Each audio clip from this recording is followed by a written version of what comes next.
টাঙ্গাইলের ফসলি জমিতে চাষ হচ্ছে নীরব ঘাতক হিসেবে পরিচিত বিষাক্ত তামাক। বেশি লাভের আশায় বহুজাতিক কোম্পানির অর্থায়ন ও প্রলোভনে তামাক চাষে আগ্রহ বাড়ছে চাষিদের। এতে তামাক চাষিদের বাড়ছে স্বাস্থ্য ঝুঁকি।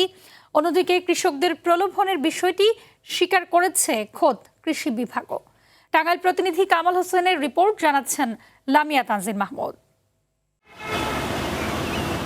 একসময় টাঙ্গাইলের বিস্তীর্ণ চরাঞ্চলে চাষ হতো ভুট্টা, গম, বাদাম, ধান সহ বিভিন্ন অর্থকরী ফসল। এখানের বেলে দোআঁশ মাটি তামাক চাষের জন্য উপযোগী হওয়ায় জেলার ভূঁইয়াপুর, কালিহাতী, সদর, দেলদুয়ার ও নাগরপুরে সবচেয়ে বেশি চাষ হচ্ছে বিষাক্ত তামাক।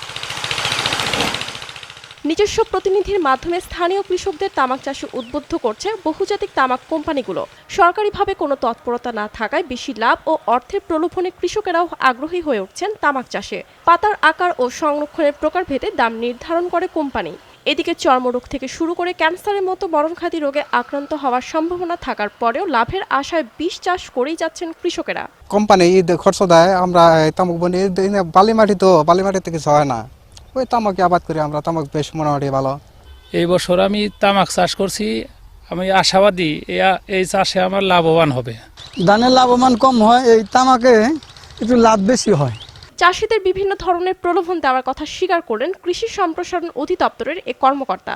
তামাক চাষে তারা যাতে ঝুঁকে না পড়ে, এই জন্য আমরা বিভিন্ন রকমের প্রণোদনা দিয়ে তাদেরকে তামাক চাষ থেকে বিমুখ করে আমাদের যে কৃষির যে ফসলগুলো আছে সেগুলোকে তাদেরকে আমরা নিয়ে আসার জন্য আমরা চেষ্টা করছি।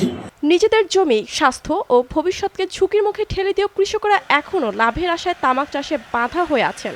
কিন্তু বিশেষজ্ঞরা বলছেন, প্রশাসনের কঠোর নজরদারি, কৃষকদের বিকল্প ফসলের দিকে ফিরিয়ে আনার পরিকল্পিত উদ্যোগ এবং বহুজাতিক কোম্পানির নিয়ন্ত্রণে লাগাম টানতে পারলেই এই বিষচক্র থেকে বেরিয়ে আসা সম্ভব।